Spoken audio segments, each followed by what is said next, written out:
Good evening, everybody. Welcome to the webinar on secrets of personal branding. So we are talking about personal branding today. So you might be aware about Udan Digital. So on behalf of Udan Digital, I welcome you all to the webinar on secrets of personal branding. Right now, personal branding is very, very important, and that's why we have kept the topic today for the webinar. Okay, and Udan Digital is the platform where we are trying to help the students to learn about marketing, digital marketing, social media marketing. So in the last 4 months, we have organized almost 5 webinars related to marketing, digital marketing, and social media marketing.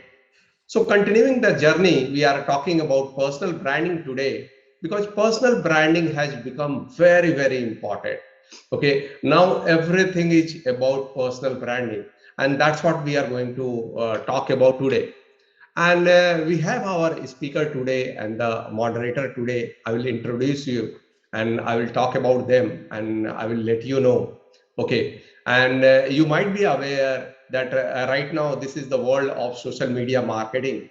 Earlier also there was personal branding. It is not that the personal branding is a new topic. Personal branding is not a new topic. Personal branding has been there for a long time, only that in the social media age it has gone to a next level kind of thing, because now there are so many platforms, right from Facebook, Instagram, Twitter, LinkedIn, YouTube. So many platforms are there, so many people are connected all across the world, and a lot more people are getting more and more connected. Right now in India, the penetration is around 40-45% for the social media, but it is going to go up and it's growing by almost 23%. So in that way, overall, personal branding may become a big thing. Okay, and that's why every marketer, okay, every professional, every student has to need to know about personal branding. Okay, so we'll talk about the personal branding today. So let us talk about the speaker today. So I'll share my screen and then we'll continue. Just give me a minute. So I think my screen is visible. Okay, so let us go ahead. So we are talking about the secrets of personal branding. Okay, and we have with us Aarti Nautiyal. She is the director marketing Bubble Communication. Okay, and she is an award-winning marketing professional with over 20 years of experience in marketing communications and journalism, and she has founded Bubble Communication with Prahlad Kakkad in 2011. And she is the director marketing Bubble Communication.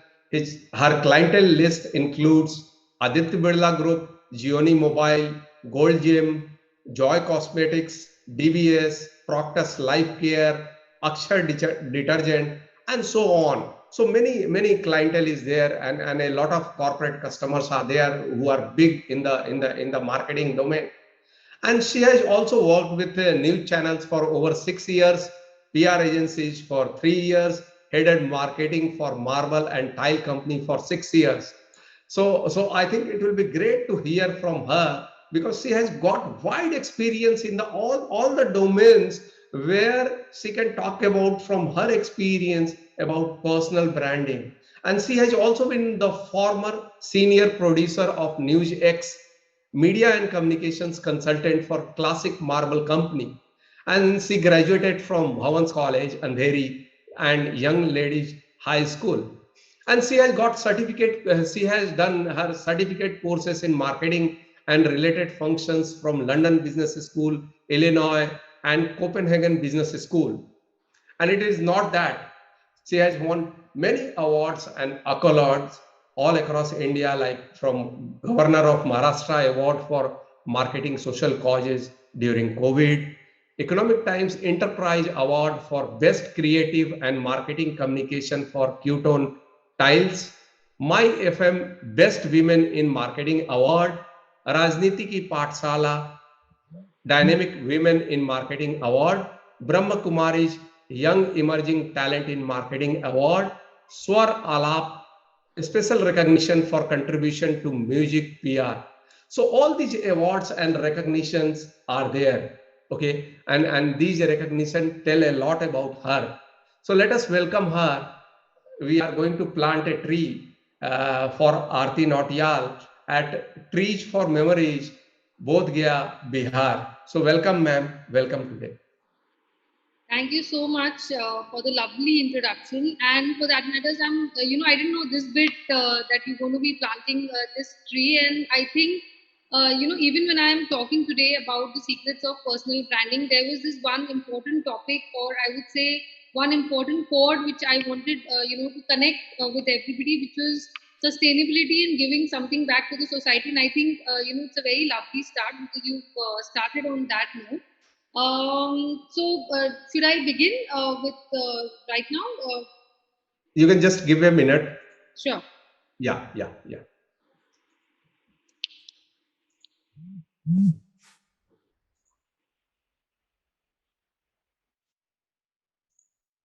Okay. So let us continue there. So let us welcome Dr. Subhendra Parihar. He is the moderator for the webinar today. He is a professor in marketing in Jaipuria Institute of Management, and he is also a startup and business mentor. He has got his PhD in management. He is an MBA as well as MSc, and he has got more than 2 decades of experience in industry and academics. He is a senior academician in digital marketing and sales domain, outstanding performer in sales and marketing in pharma industry. He has also been a corporate trainer and marketing consultant for many MSMEs and corporates. He also manages Health Charcha blog and Marketing Circles YouTube channel. And he is also a certified Google EMEA certified SEO fundamental and affiliate marketing expert.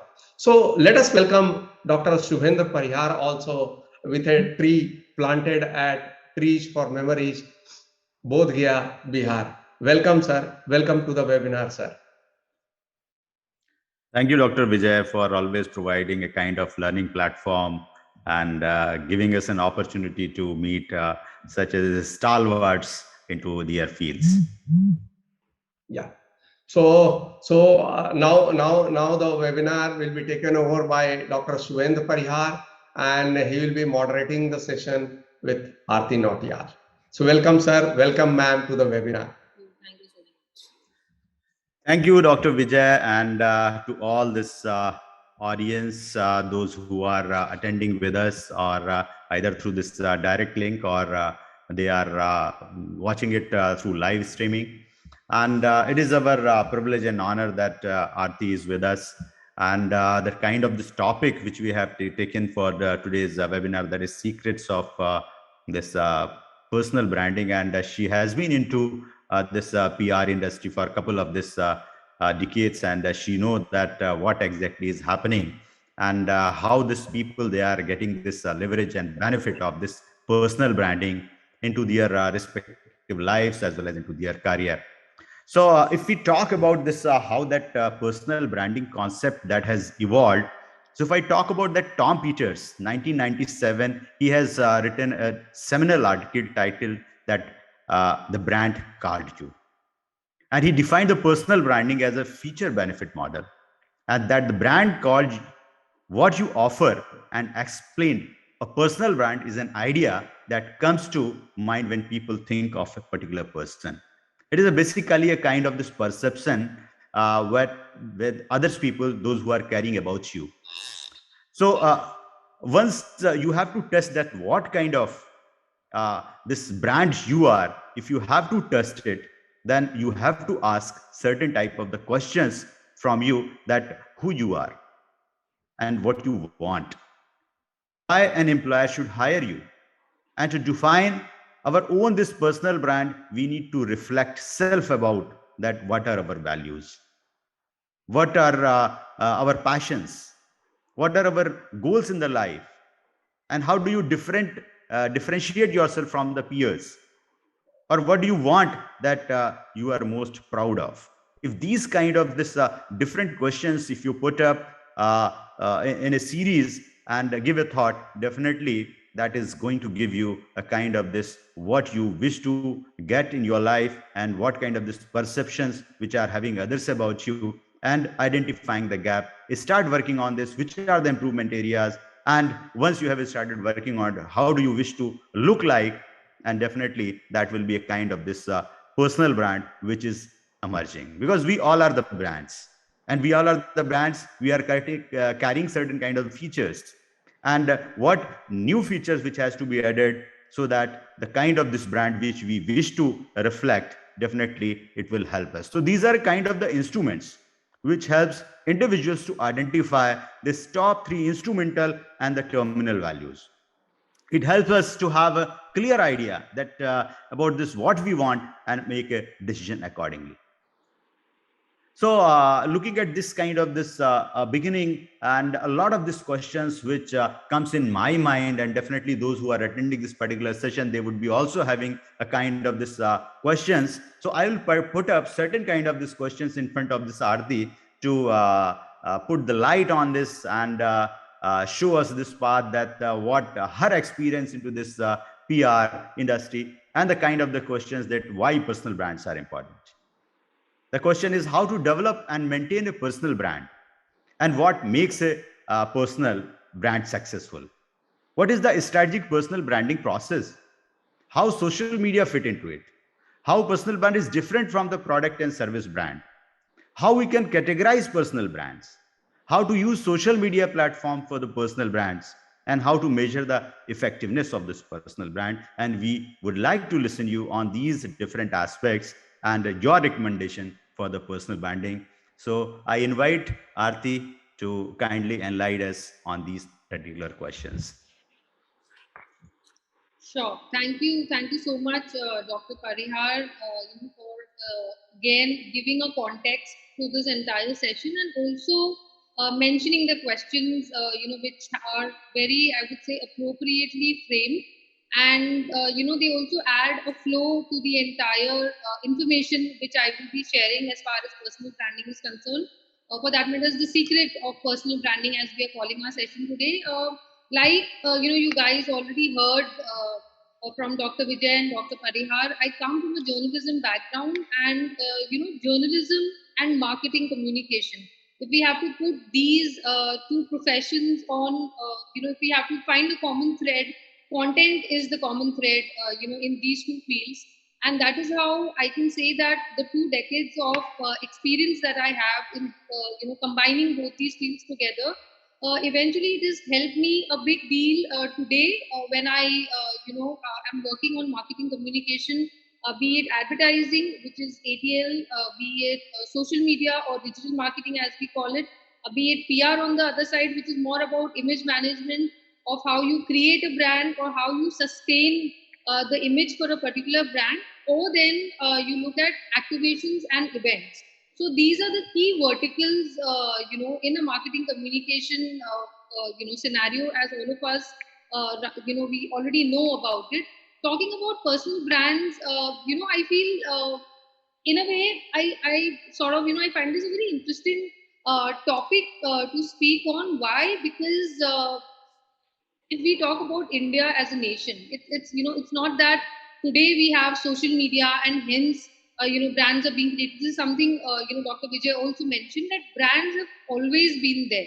I mean, we've had King Ashoka. If the moment I say Ashoka, what comes to one's mind? He was aggressive, he was fierce, he was one of the most successful rulers that we had in India.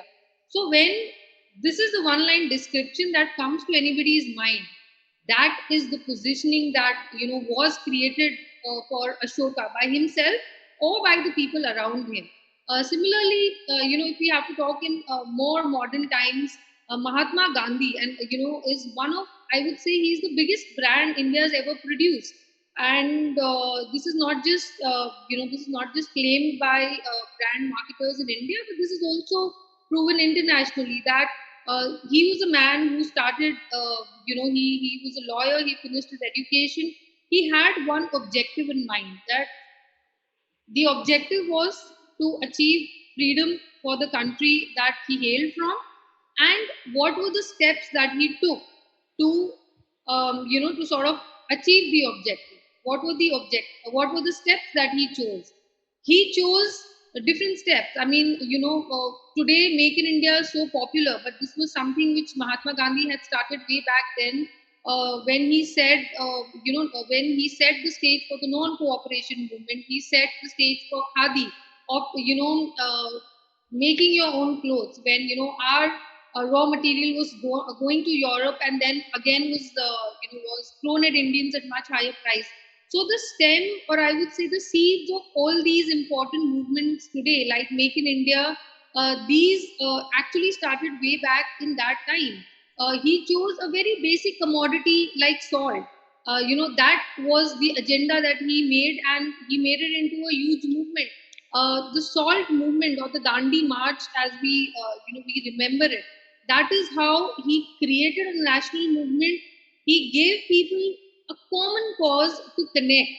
So that was, I would say, that was an event, that was an activation, which he created, and then he made people relate to that cause. If he would have taken any other commodity, it could have been it could have been fancy, high end. I would say, if he would have chosen crockery, or if he would have chosen anybody else, would every person in India be able to identify to it? Not necessarily, but he chose the basic minimum commodity which was essential in every household of India, and that was salt.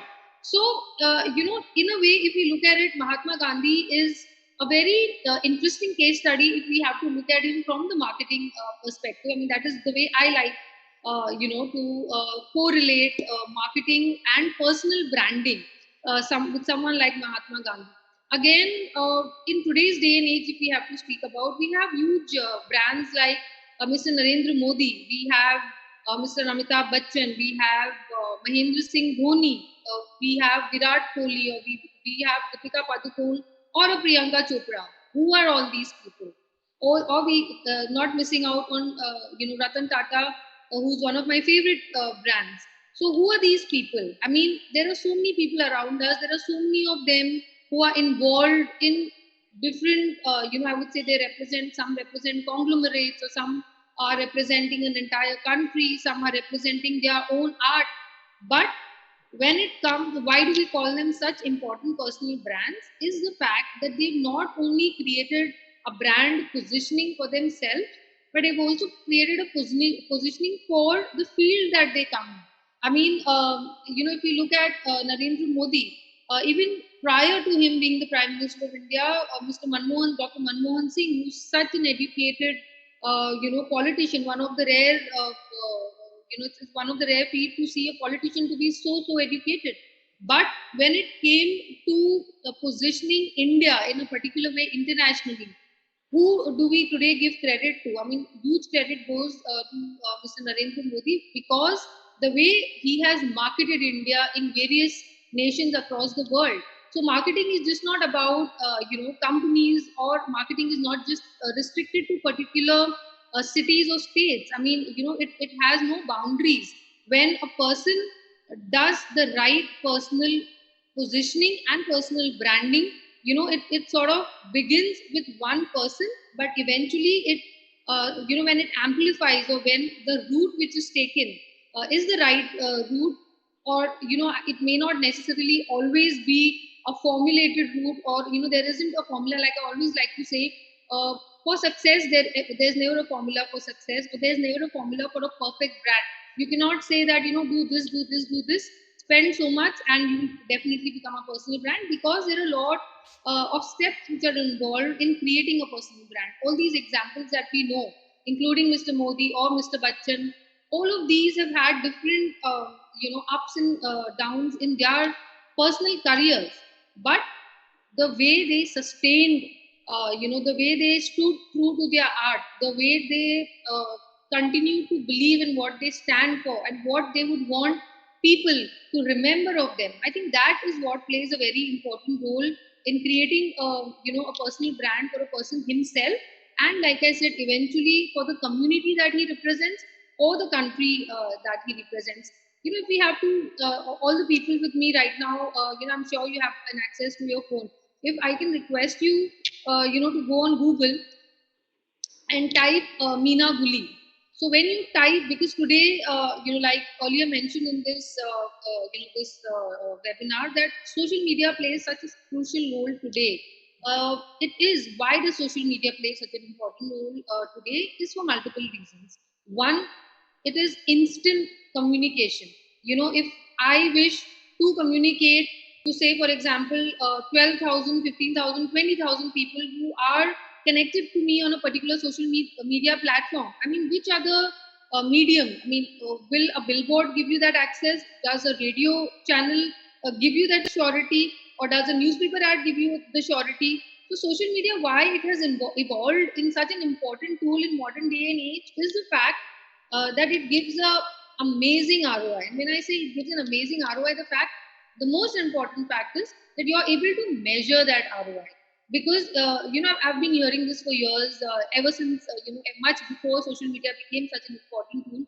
Whenever you would go, you know, you would go to a corporate, or you would go to a startup, or you would go to a celebrity, the first thing they would ask, okay, if I have to spend this much on my marketing, what is the ROI which I will get? And eventually it would all lead down to sales. How much sales will I get? If I spend 10 lakhs, will I get 1 CR worth of sales? So these were questions which were always there when, before the social media, you know, became such an important platform for brand marketers today. So like I said, I'm sure all of you have typed Meena Gully on Google till now. So when you put Meena Gully on Google, you see the first page. What do you see? I mean, what is the kind of information that you see about Meena Gully? So you will be able to see links like you know, she represents an organization which is called Thirst. This particular organization, and you know, this is on page one itself. This particular organization is affiliated to United Nations. She has been running multiple marathons all over the world. You know, where she has been running for one single cause, and that cause is water, of saving water, of how in the next couple of decades we will have a huge scarcity, you know, water. Most of us must have heard that we'll probably be fighting the next world war over water. Water will become a reason for us to be fighting the war. So Meena Gully, if you Google, you see that she has been an advocate who's been talking about this particular cause and how she has been running marathons all over the world. So when you go on page one, this is the perception, that is the information which you immediately get about Meena Gully. It's very clear. You know, again, when you go on Google, apart from the main page, which is the all section, you have one more section, which is the news section.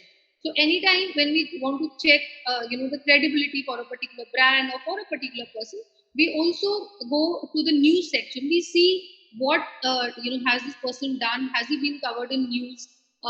That definitely adds a lot more credibility to a personal brand.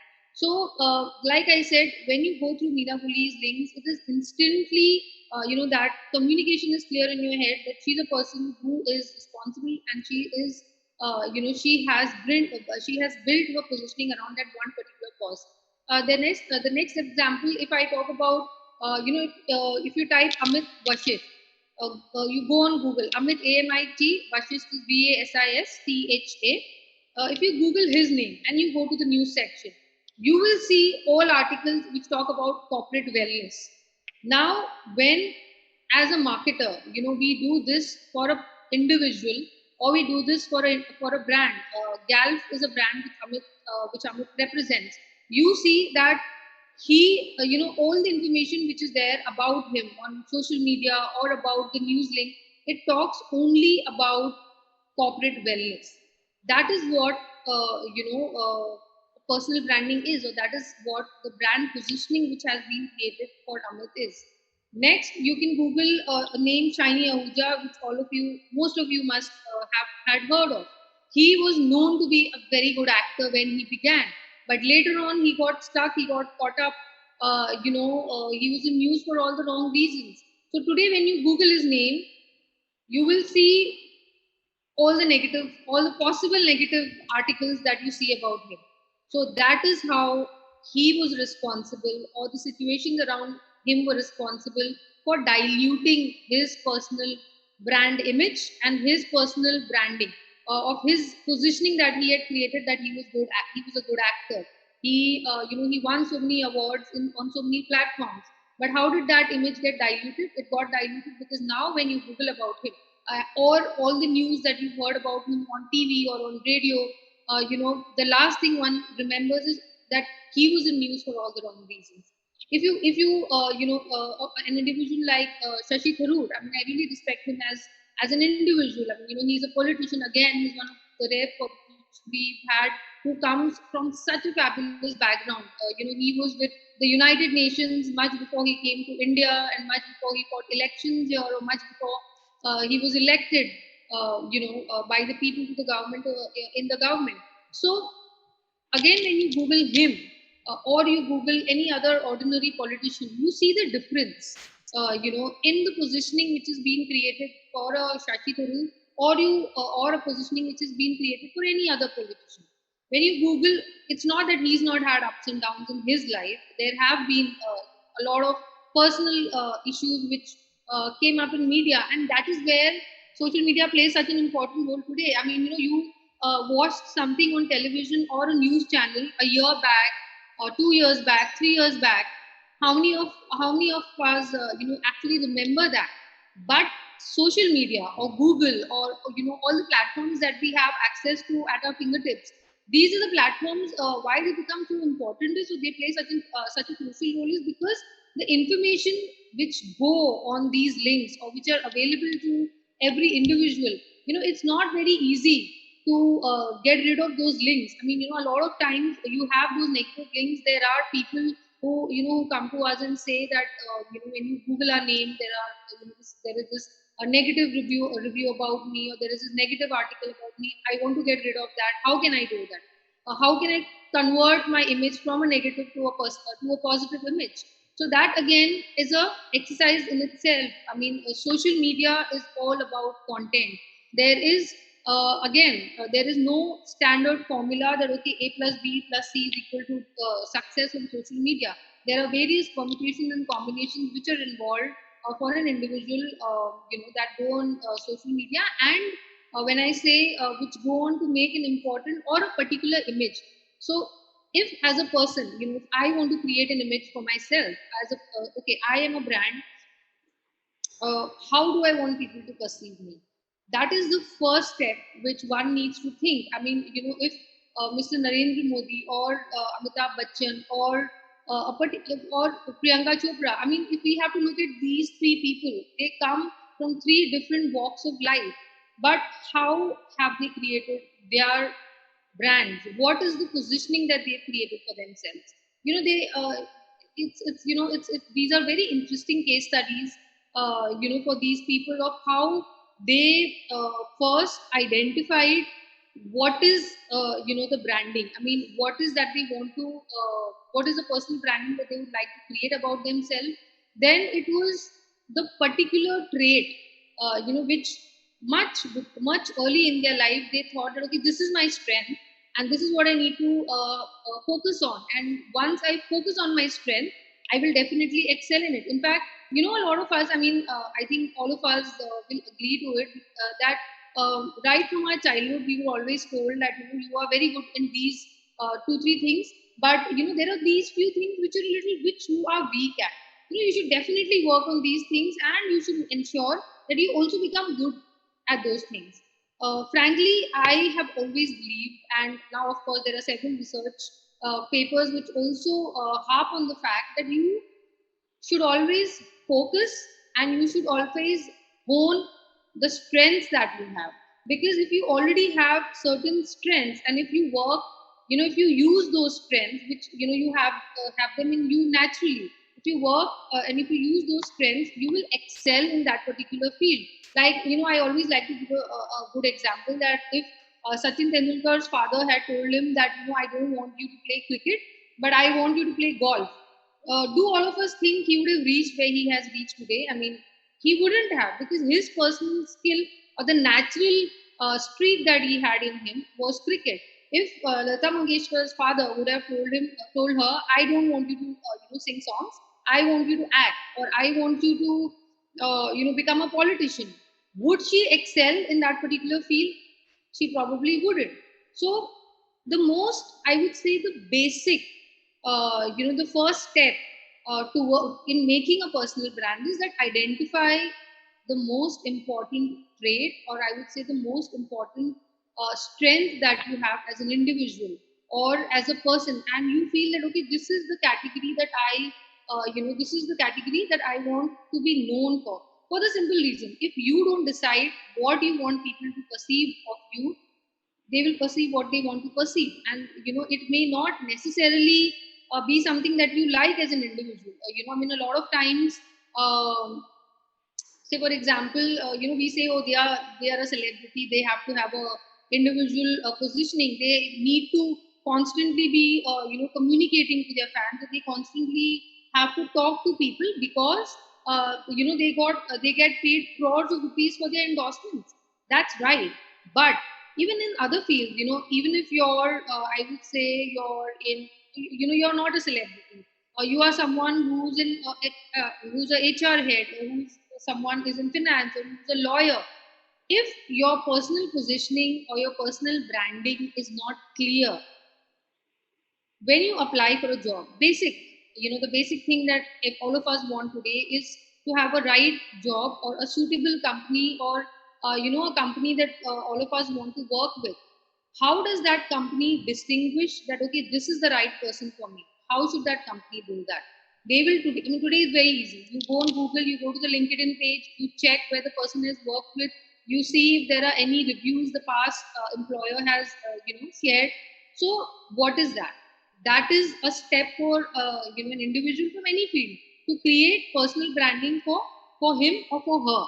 So like I said, the first step is identify your strengths. The second step is be particular in in the direction. One again, a lot of times we say that when we begin in a particular field.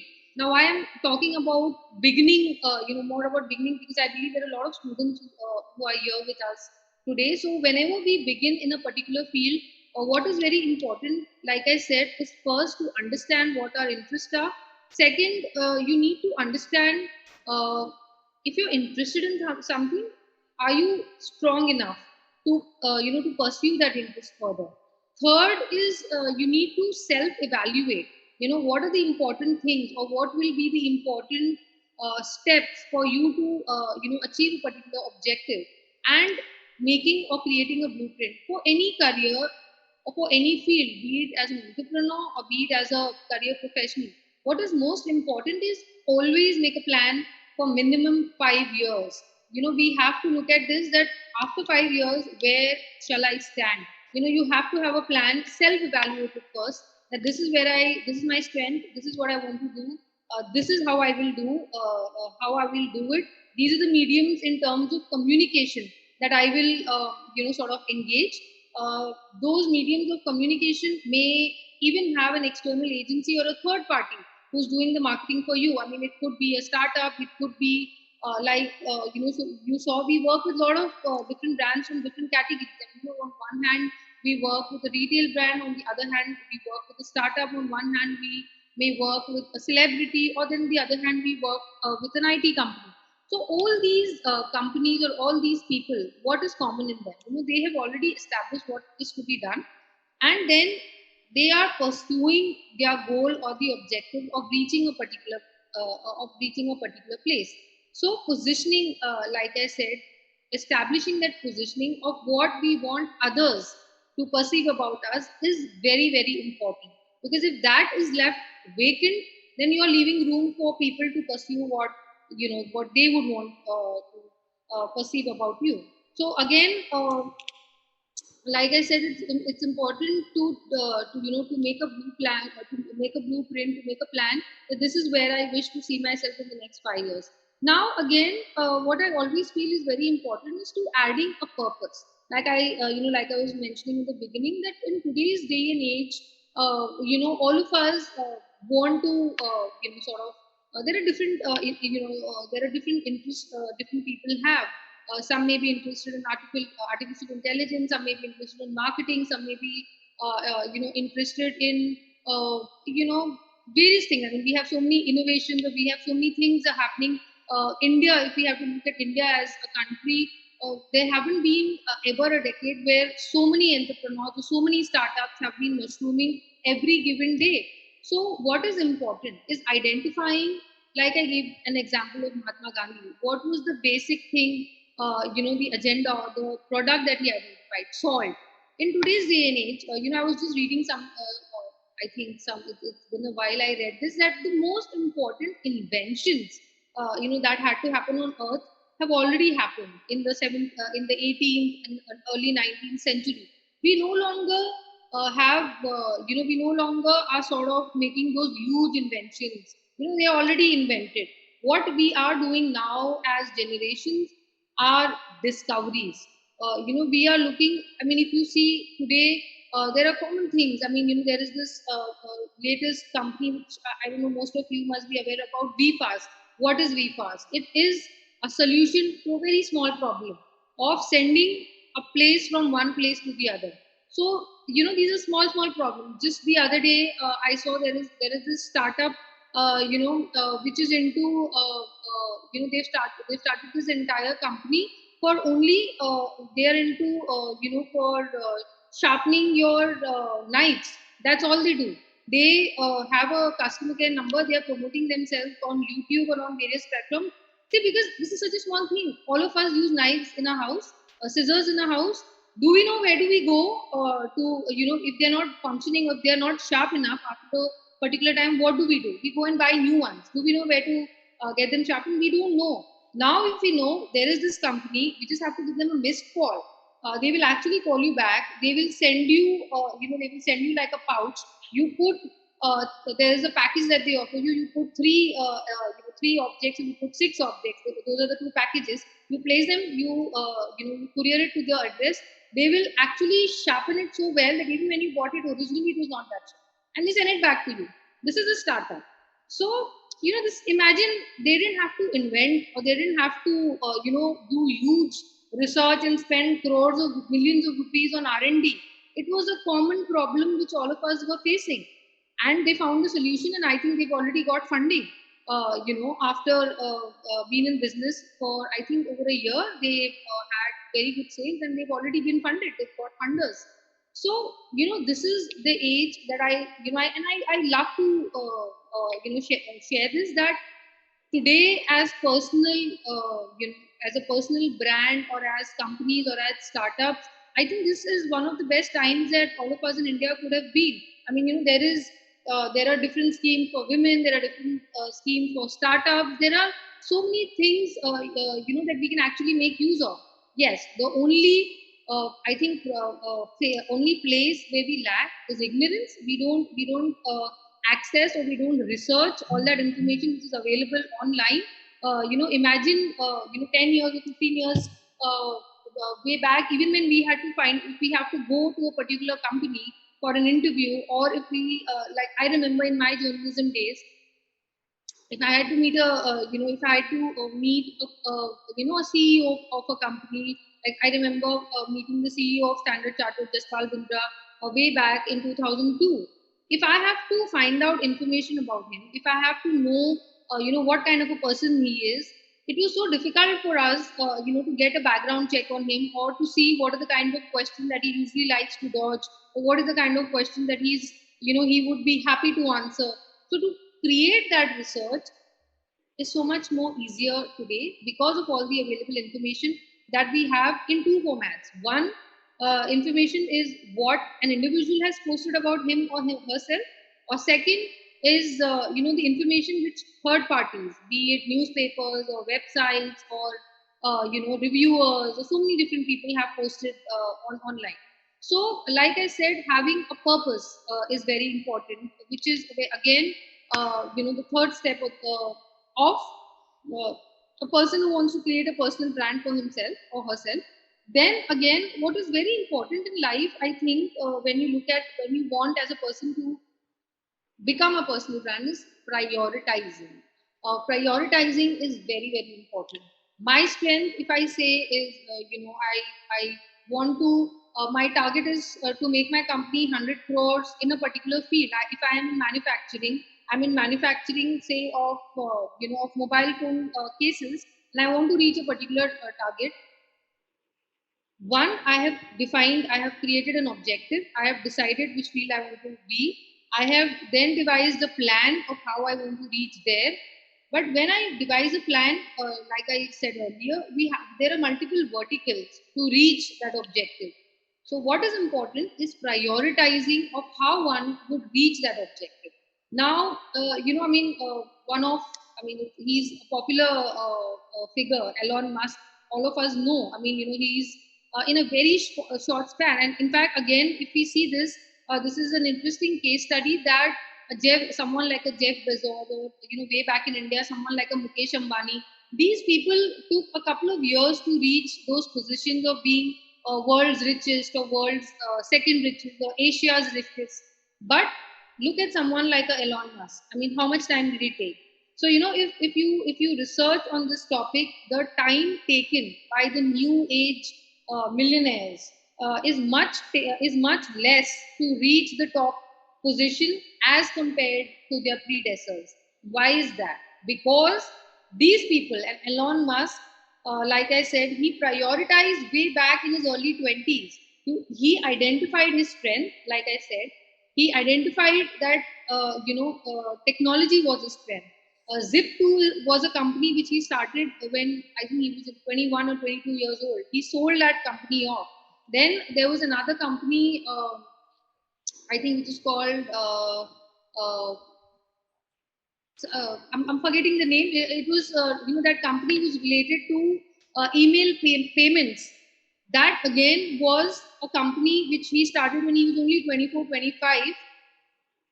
And what was the common problem that he identified? So he knows his strength is technology, but what is the common problem that he identified is that one has to carry cash all the time. If you lose your wallet, or if you don't have your credit card, how do you make payments? So that company today, all of us know as PayPal. That was a company he started way back. After that, again, going ahead, he did SpaceX, and then eventually Tesla, as all of us know. So what did Elon Musk do? He identified his strength as a personal, in his personal space. He kept working in that space, technology. He was consistent with that space, and he prioritized. That he had all these companies, but what did he prioritize? He prioritized after a point that electric cars is going to be a huge, is going to be a huge market, is going to be a very important commodity. Why? Because of the dependency on certain countries for fuel, that we see today. So he prioritized that, okay, this is what I think I need to do. And then, the rest, as we say, is history. Where does he stand today? I mean, he is almost, I think he's already surpassed Jeff Bezos, or he almost is there in terms of being the world's richest. So, like I said, if we talk of Elon Musk, we think of Tesla, or if we think of Tesla, we think, Elon Musk is automatically the name that comes to our mind. So what is this? It's an individual representing a brand, or a brand which is, so, I would say, so tightly weaved up with an individual. Now, this is a situation where both of them, they are profiting, or they are, it's a perfect symbiotic association which has been created by a personal positioning of a person who is so technology savvy, technology being his basic interest and his strength in life, and he's also doing something in, in the same space. So that is how both of them, Musk and Tesla, are benefiting from their individual positioning, and rest, as we know, we see where he stands today. So this is a very, very important, I would say, very important place for a personal brand to, now. And a lot of times we see, again, when I say Ratan Tata, Tata as a company is one of my favorite brands, for the simple reason that it's not just a brand, it's not just a conglomerate which is present in every single product category that we can think of, but it is in a way a legacy which was started, JRD Tata, then passed on to Ratan Tata, and then it's being carried forward. So if you see, trust is the common factor. If you think of Ratan Tata, or we, all of us as brand marketers, we know that he's an individual where, it's about his humanitarian work. It's about how he has invested in startups, how he has helped a lot of people achieve their dreams who are very passionate about creating new startups. So on one hand, that is Ratan Tata. On the other hand, Tata as a conglomerate. So what is the common thread between them?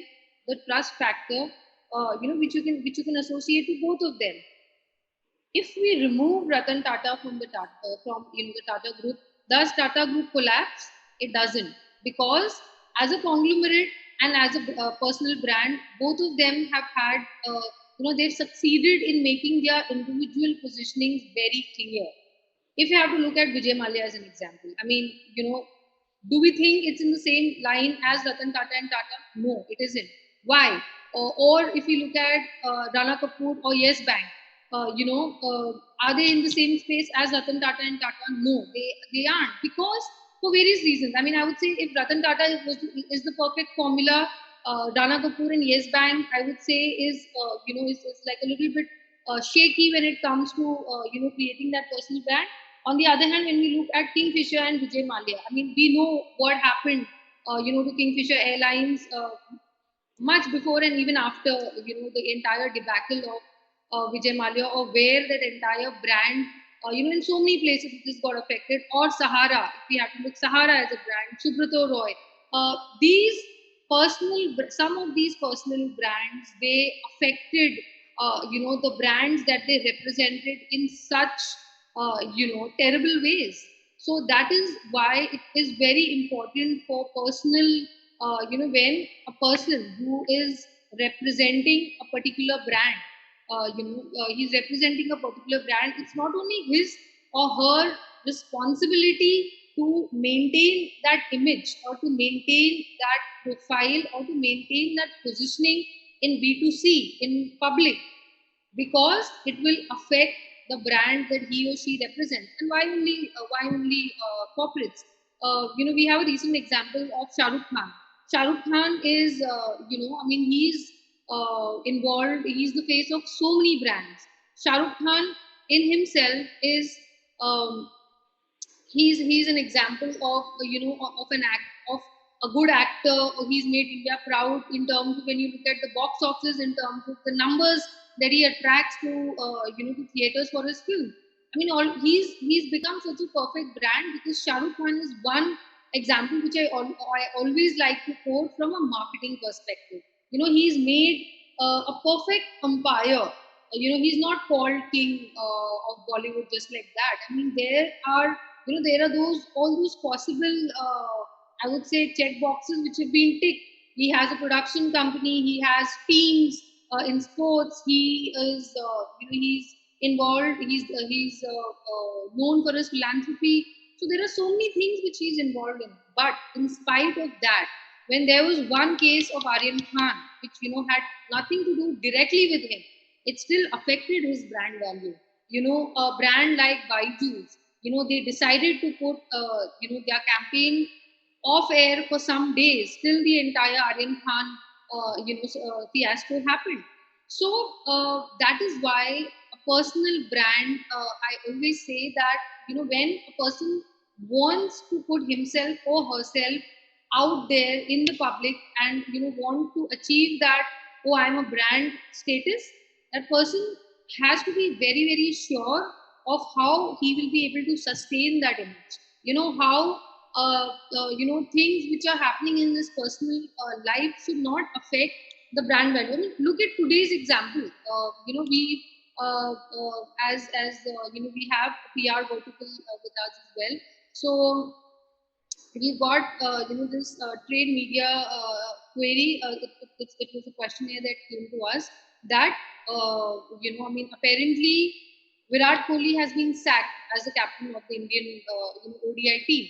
So will it affect his brand value? What difference do you see in terms of perception for brand Virat Kohli? What happens next? Where does the brand go? How will it affect his brand value? Now, Virat Kohli is a cricketer. He was the captain of the Indian cricket team in all formats. Just sometime back, he didn't. The team didn't perform in the T20 international, but he had to step down. So when in one place you're a captain of the team, you're responsible for the performance of the team. On the other hand, it's a very I would say it's a very it's your representation as far as brands are concerned is interwoven for your performance in your sports. I mean, so what if he didn't perform as a captain, or if he didn't perform as a batsman? Why should it affect the brand value, or why should it affect any individual brand which is associated with him? It should or it should not. I mean, the answer is yes, because it will definitely affect his brand value for a simple reason. He was paid that huge sum of money because he was a brand, right? I mean, because he had those tick mark that he's aggressive captain, he's such a good batsman, he is very good with his technique, he has so many followers on social media, so many youngsters.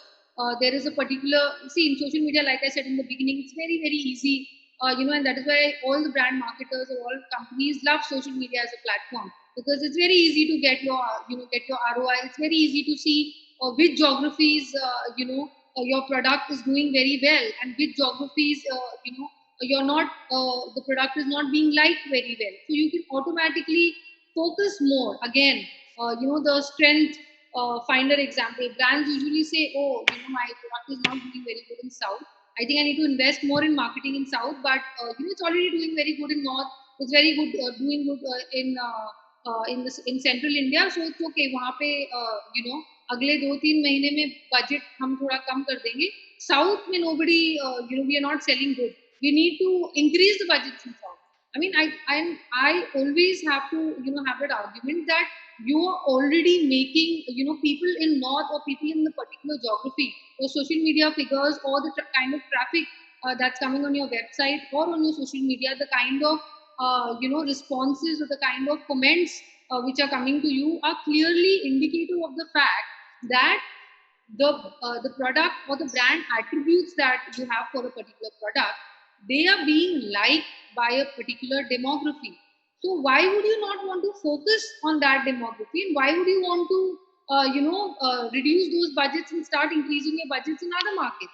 I mean, it's a very foolish thing to do. So like I said earlier, you have to focus on your strengths and let your weaknesses be your weaknesses, and not work on your weaknesses because they are naturally your weaknesses. I mean, you may so for example, if your competitor or a brand which exists in the market that has a particular weakness, that should be, if you're able to identify that weakness in a particular category, if you're able to create a product which basically is serving to that weakness, I mean, your product will definitely be a hit. For example, if there are 100 people, say for example, there are 100 people in Mumbai who want who want to buy an iPhone 10, but there are only 80 products available. There is a gap for 20 because iPhone is not able to supply those many people. So another brand who is able, I mean, of course, I mean, iPhone would not be the right example because iPhone has a particular brand image and a brand value which is attached to it.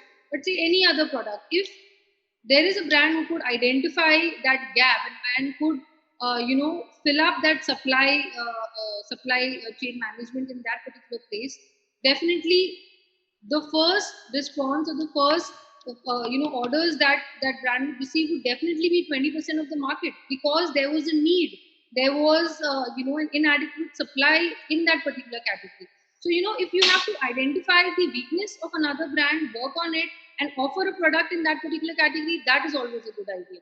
But as a person on an individual space, I always feel, and I feel it's very very important that you have to identify your strengths and then work on them, and then work on the field to create a personal or an individual brand in a particular space for yourself. I'd like to give one more example now. I was talking about, I spoke about identifying your strength. I spoke about how you need to make like a blueprint, how you need to create an objective or a purpose, how you need to identify. Now, purpose. We, as all of us know, now again, all these factors which I am mentioning, or which I am giving examples of, are directly or indirectly related to personal brands. Like I mentioned Ratan Tata, or I mentioned Elon Musk. All these aspects of following in step by step to create a personal brand. These are examples, which I'm using so that one can actually, sort of connect the dots. The next example would be, like I said, identifying a purpose. So once all of us have reached a particular, place that, okay, this is where I wanted to reach. In India, we have to, if we have to say, we have so many, conglomerates, Tata, Birla, Godrej. We have, the Hinduja. There are so many of them. Wipro, again, as a company, all of us will be surprised. We know Mr. Ratan Tata is so involved in so many philanthropy causes, or we know, that Anand Mahindra is so active on social media. He's constantly supporting, sports individuals, or he's constantly supporting startups. He'll give away a Thar to someone who's just won a medal at Olympics. So for a person at his level, I mean, he's so active on social media. He's giving away, his newly launched vehicles to people who've done India proud. But the interesting fact is, on social media, because of his presence, because of his instant reciprocation, because of the constant involvement which he has 8 million people that are, which are there on his Twitter profile. On the other hand, if you see, for someone like a Mukesh Ambani, or for someone like an Azim Premji, Mr. Azim Premji, I mean, I couldn't even find a proper profile for him, or for someone like a Mukesh Ambani. I think he's only around 50k people on his Twitter. Look at the difference, 8 million and 50k. Whereas if you have to look at the top 10 people in India, in terms of philanthropy, the person who tops the list, I think it was a research by Edelgive Hurun is a company who did this research. Azim Premji tops the list. During the lockdown, I think every day there is a particular amount in crores that he's been donating. He's the person, he tops the list. He's not there on social media. I mean, he's not interacting with his people, or he's not telling people, kudos, you've done this, he's not replying, or he's not responding, or he's not giving away gifts. On the other hand, at number 3, we have Mukesh Ambani. Like I said, he only has around 50,000 people. He's the third, at number 3 in terms of philanthropy, but I think most of us didn't know about it, that even Mukesh Ambani as an individual is so involved in philanthropy. And when I say philanthropy, when I say the amount or the ratio of figures that these guys are spending, this is beyond the 2% mandatory CSR contribution that they have to do. I'm not even counting that 2% that every company has to do. I'm talking about the amount over and above that 2%. Mr. Premji comes at number 1, Mukesh Ambani comes at number 3. Top 10, Anand Mahindra doesn't even feature in that philanthropy list. But who has 8 million people on his social media? Anand Mahindra has 8 million people. Why? Because he is active on social media. People, if you go on his social media and if you see the kind of comments, or if you see the kind of interaction, people are constantly praising him. That he's such a good. I'm not denying that. I'm just giving. He is of course a very dynamic business person and a humanitarian as well. But I just gave a comparative figure. When a person is active, what he achieves in terms of social media figures, and when a person is not active, but he's actually doing that amount of work, where does he stand? So, I think it's time for some questions from Dr. Parihar, and I would really like to conclude on one fact, that in today's day and age, for all of us, not only as brand marketers, but for people of for startups or for individuals, what is very important to understand is that B2B, B2C is a passe. We have to work in the H2H zone now. Every company, every product, end of the day, who's the person who's going to invest in that product, or who's the person who's going to buy your product? It's a human being. So you have to connect human to human, and not business to human, or not business to consumer, or business to business. So I think it's very important, if I have to sum up, find a purpose, work on it, prioritize what you want to do, sustain, always communicate what you believe in, try to work around that one particular or two particular strengths that you have as a brand, as an individual. Because if you don't communicate, someone else will communicate on your behalf, and that may not necessarily be true to what you stand. So that's what I would like to say. Thank you very much for such a beautiful narrative and covering almost all questions which I have raised in the beginning, setting the agenda. Aarti, before if I put up the questions better, I will invite Uma Shankar. Uma Shankar is from New Jersey. He has joined us. He's at this director level working for FinTech. So better, Uma, you ask the questions which you have raised. Sure, sir. Thanks a lot. Good evening. Hello, ma'am. Good evening. So a couple of questions. It was a great session and answered a lot of things which I was looking for, because I'm going through some kind of transformation in terms of my career and all. So 3 questions basically, but I think they all are connected. First thing is as you mentioned, brands are there, and because of social media, they have got a great platform where they are communicating incessantly, like every time they are communicating. In such a scenario, how come a newcomer get a chance to come and position themselves until and unless they have a completely innovative idea? I understand that is a different word, but suppose just for example, let me give you a real world case. Suppose I write a book, a fiction book, which is overall good book, not great. I'm not neither Bill Clinton nor Barack Obama. I'm just trying to come in and I'm writing a good book. Now, 50 years ago, I might have a chance because publishers are looking for good books, and they do not have social media, and they are not flooded with different kind of manuscripts, right? So in today's world, how can I get my feet into the door? That is my first question. Second question is that as you talked about to work on strengths, which I completely agree upon, but we had this one adage all the time that chain is as strong as its weakest link. Suppose if I have some kind of weakness, and if I do not work upon that with great focus, I might be vulnerable to that weakness and that might crop up at any point of time. So how do we, connect what you said and what this adage says? So these 2 questions. Third question is that so much material by brands and other people onto social media, isn't it making us numb as an audience, or you can say insensitive to new things? And if yes, then how can we, as at the societal level, how can we address this question? So these were the questions. Okay. So the first question, that you asked was, I'm sorry, did you say book? If you plan to launch a book, is that what you said? No, I just gave you an example. My question is this: Sure. suppose. Yeah.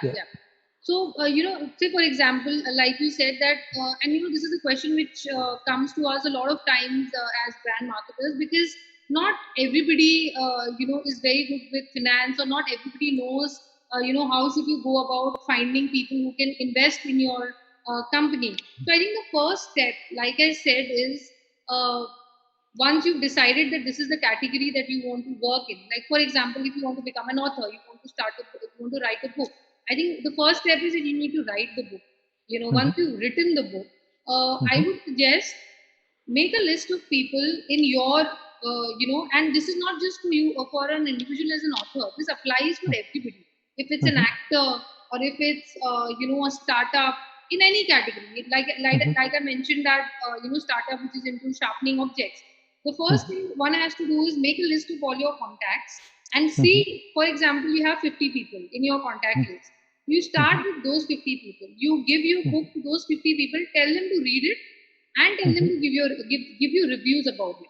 Or you take, if I have to talk about the knives example, you take knives from them, sharpen it, give it to those people, ask for their reviews, and create. See, the basic marketing tool which everybody is aware about is creating a website. You not necessarily have to go for a website, or for that matter, even create an Instagram page. You can create an Instagram page or a Facebook page. You put up what you are doing in terms of if it's a product, you could put it up there. If it's a website, or if it's a book, you could start with a blog. For an author, the first steps of establishing yourself, becoming an author, is for people to know that you can write well.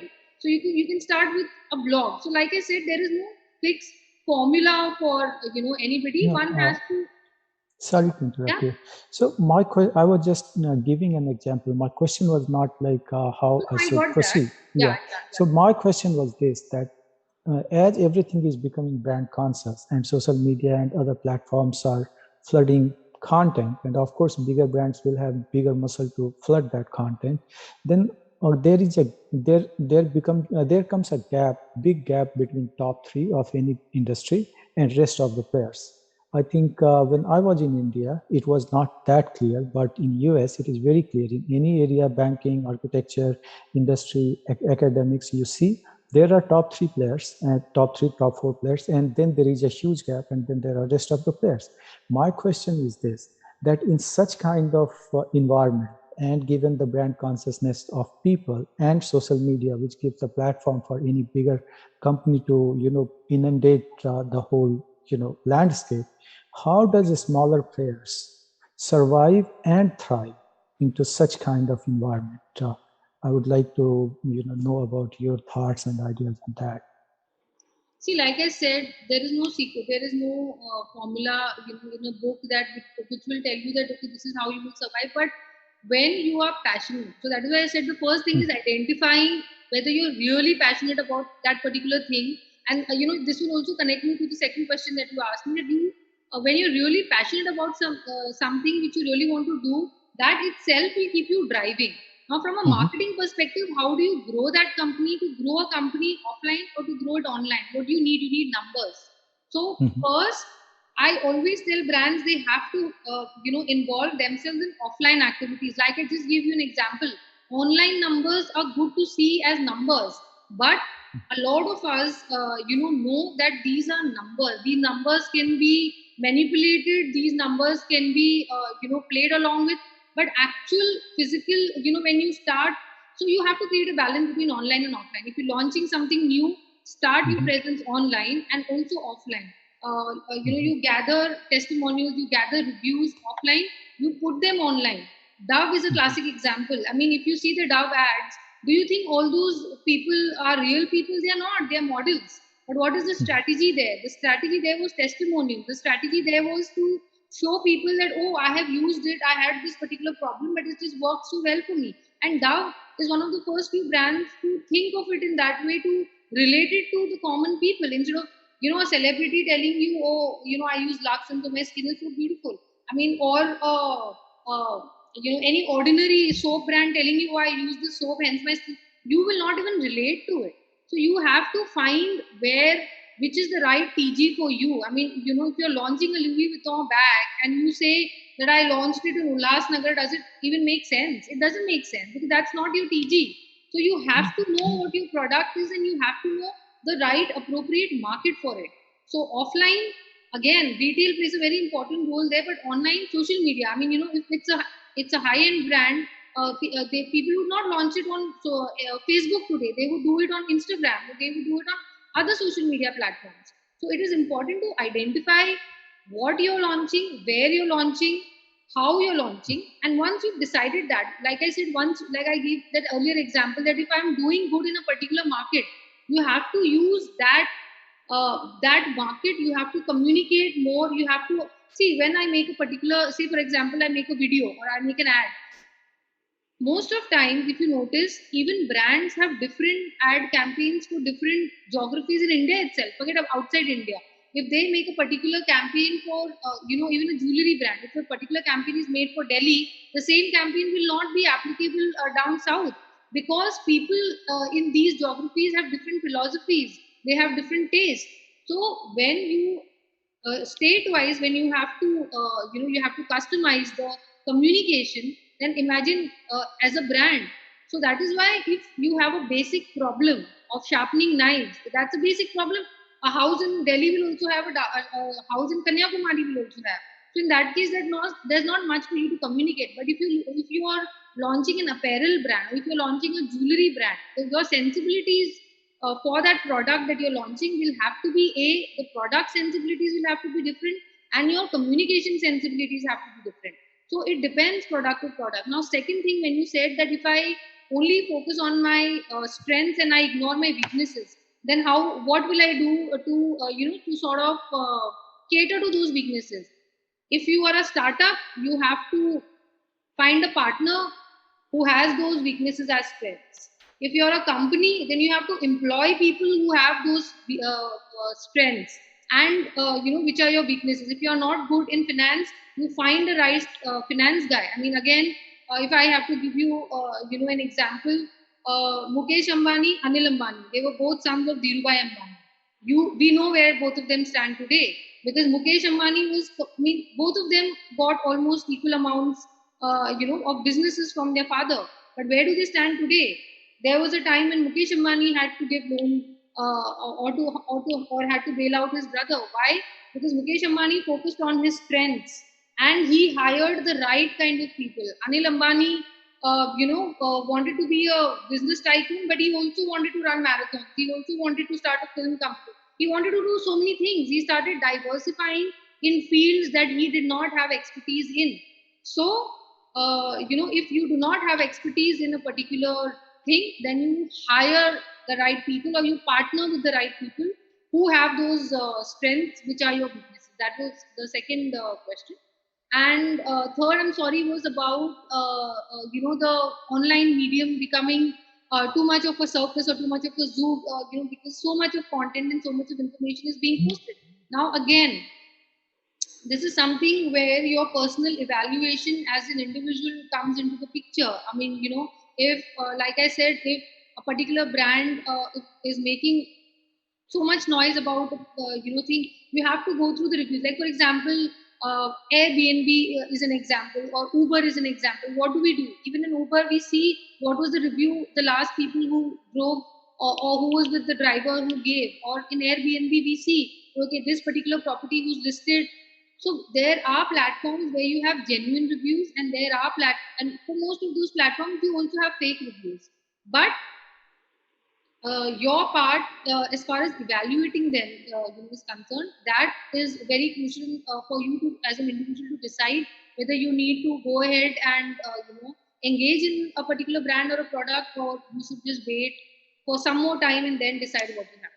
So that's what I think is. Great. Okay. So just to summarize, to make sure I understand it correctly. So basically, what you are saying is that look into online world. Make sure to be conscious of what I want to look at as a person or consumer, and then have my eyes opened and just use it as one of the line of verification or understanding. Correct? Yes. Okay, got it. Thank you. Uma, I would like to take this question with due permission from Aarti in my own way. That suppose these are smaller brands and they have to establish themselves against this larger brands. This very aptly you said. So I will say that when Love Kush, they were into this Valmiki Ashram, right? And that Maharshi said that if you really wish to show yourself to the world, then start Ashwamedh Yagya. And the kind of the list what Aarti was prescribing, that you have to prepare a list, and they will help you to into that Ashwamedh Yagya. Yeah. Got it. Thank you. So any other question? Okay, so one last question from my end, and I would like to know, that is my own curiosity, and I would like to put up in front of you that like this, I am using social media, and not for say that only for this personal branding. It is for this connecting these people and knowing that what exactly is happening into the other's life. But say I'm using this 4 different platforms. One is, say this, I'm using LinkedIn. LinkedIn's for this what exactly is related to my profession, and I keep on posting there. I'm on this Twitter, and for the social causes, or sometimes this is for this political statements. I am so active there. I'm using this Facebook, and Facebook is especially for this family and friends. I'm using this YouTube again, this for a kind of this professional, the kind of the content which I have created, or a kind of the blog. So as Shubhendra Pariyar, as into these 4 different platforms and delivering different kind of the things. So is it a kind of this conflict for an individual for this personal brand, or it adds on to a personal brand and showcasing this multiple kind of this skills of a particular brand? I would like to listen from you. See, in an individual space, I mean, how did you evaluate, or how did you decide that if you have to be connected to your friends and your family, then it has to be Facebook, or if it has to be a professional network, then it has to be LinkedIn? I would like to counter question you. How did you come to that evaluation, or how did you conclude that? Okay, this is a platform which I want to use for this set of people. Yeah, initially, if I say that, initially once I started with this Facebook, so most of my friends or my students or the family members are there, and I have never used it as a platform for this sharing the kind of the content or what is happening in my life in terms of this highly professionally. It is much of this a kind of this extended family and interacting with. Later, I started a page also, Facebook page, and there this I am using it for this say kind of this my social engagements, right? But this is my own I will say this categorization of this using different social media platforms and putting up this different kind of this stories there. Right. So I'll tell you, Dr. Pariyar, what happens is, like I was, mentioning earlier to Mr. Vatsa, that evaluation is what we do in our personal capacity, and that is how we decide that okay, LinkedIn is where everybody is talking about their professional achievements. So I will also do it. Facebook, everybody, I see up posting about their birthday or posting about their picnic, so I will also do it. If somebody is, wanting to entertain people, increase the followers, or put up a reel, then one has to be on Insta. Okay, so it's a two-pronged approach. I mean, how did we reach this approach? One, the positioning of these platforms for Instagram or for LinkedIn was created by those platforms itself. That okay, this is the positioning. So initially, those kind of people came on those platforms because people knew that this is what this brand is meant for. Like I said, we will not launch a Louis Vuitton in Ulhasnagar, or I will not launch a local brand in, say for example, Cuff Parade. I mean, why did Palladium? If I have to talk about it's a high-end mall in Mumbai. They had to come up in Lower Parel, not in Thane or not in Navi Mumbai, because that is where the people are. You have to provide the product to a demography where there is a capacity to absorb that. So you went on Facebook to be connected with your friends and family, and that is what everybody else also did. And eventually, Facebook has become a place where if it's a premium brand, and if a premium brand wants to target HNIs, they will not go on Facebook, because Facebook will give them numbers. Facebook will not give them quality. Facebook will give them quantity. So that is one way of looking at it. That is how brands, or in your personal space, we decide. Second, today, like I said, social media. Why social media is a very, it's one of the is the favorite tool for everybody, because if you Google, or for that matters, even I know as a matter of fact that there are a lot of these things now. If you Google, say, you want to buy a car, okay, after 3 months you forget that you want to buy a car, and you say, "Oh, I'll think about it later." You will constantly keep getting pop-ups or ads about the new cars which are being launched. Or if you once upon a time, 1 year down the line, if you have Googled for a property, you will start getting calls from the call centers of these real estate developers that, "Oh, you were looking for a property. How do they know about it?"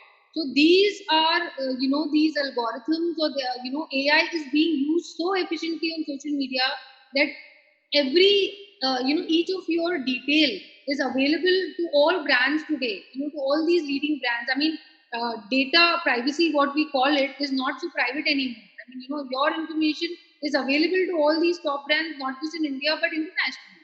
So that is how brands can easily identify where they want to sell their product or launch their product, and vice versa. I or you as an individual brand can decide that this is where I want my book. If I want to post about my book, this is where I will launch it, because I want to reach it to a huge number of audience. If my book is about I would say, if my book is about, say, it's about jewelry, or it's about celebrities, or it's about your personal journey, or it's fiction, you will launch it on Facebook. I mean, a book which is fiction, launching it on LinkedIn as an author, you will also launch it on LinkedIn, but you will also put it on Facebook. If you have to launch a book, the monk who sold his Ferrari on LinkedIn, you will do it. But if you put it on Facebook, you may not get right amount of interest. So that doesn't mean if Facebook, people have not responded or not liked your book, that doesn't mean your book is failed. It was not the right platform for you to launch product. So as a personal brand or as an individual, we need to understand. So not if we don't choose the right marketplace, or if we don't choose the right I would say medium to launch our book or our product, and if then it fails, it's not because the product is not good, or it's not because I as an individual or a professional is not good, because I chose the wrong place and the wrong strategy. Thank you very much. Thank you very much. So we have already crossed this time limit. Now it is 9:25, and I am thankful for this a very interesting talk on the particular this topic which we have taken today for this webinar. Now I also convey my this thanks to all the this audience, and I can see that Dr. Sunil Gupta, Dr. Masood Siddiqui, Professor Madhvi, Professor Vivek Sachan, Dr. Ramendra, they all are here. Thank you very much, along with all my students and rest of this audience, those who are attending this particular webinar. And now I hand over to Dr. Vijay, please. So it was a very, very engaging session. So a lot of discussions came out. Okay, so respected Aarti Nautiyal, Dr. Shubhendra Parihar, and participants, ladies and gentlemen, it's my privilege to propose a vote of thanks on the occasion of webinar on secrets of personal branding delivered by Aarti Nautiyal. I, on behalf of Udaan Digital, extend a very hearty vote of thanks to Aarti Nautiyal ji for sharing her thoughts on the theme Secrets of Personal Branding with us today. Thank you, ma'am, for sharing the secrets of personal branding. I would also like to place our deep sense of appreciation for Dr. Shubhendra Parihar for accepting our request for moderating the webinar. Thank you, sir, for your kind support. I am very much thankful to all the participants for joining us in the webinar. Thanks a lot. See you again in another insightful and engaging webinar. Thank you. Namaskar.